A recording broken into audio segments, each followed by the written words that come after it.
In today's video, I'm going to teach you how to use animation in Adobe Express. By the end, you'll know how to bring a static design to life with simple polish motion using built-in tools. Start by opening Adobe Express in your browser or the app. Give it a moment to load your workspace so all the panels are ready. From the home screen, click New Design.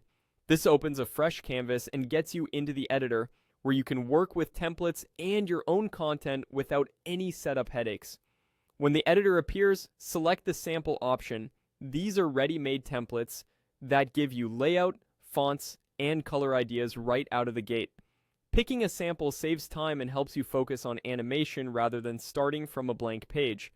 Choose one that fits your project's vibe, whether it's for social, a presentation, or a quick promo.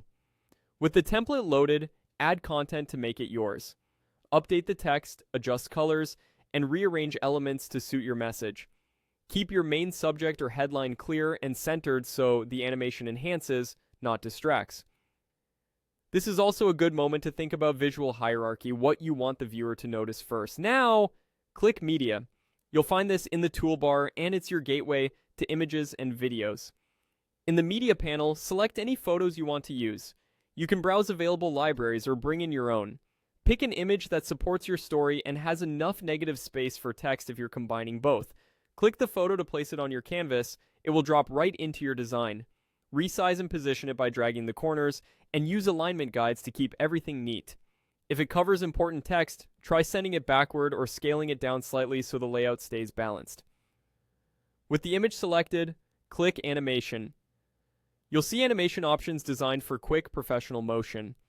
Choose one animation that complements your design. Subtle movements like fade, slide, or zoom often look clean and purposeful.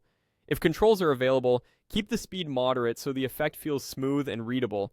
Finally, hit the play button on the lower part of the screen to preview your work. Watch the timing, check that text remains legible, and make sure the motion draws attention to the right place. If something feels too busy, switch to a simpler effect or reduce intensity. A quick preview loop helps you fine-tune until it feels right. And that's it. You opened Adobe Express, started a new design, used a sample, added content, brought in a photo, applied an animation, and previewed it. Practice a few variations to find your style, and you'll be creating engaging animated designs in minutes.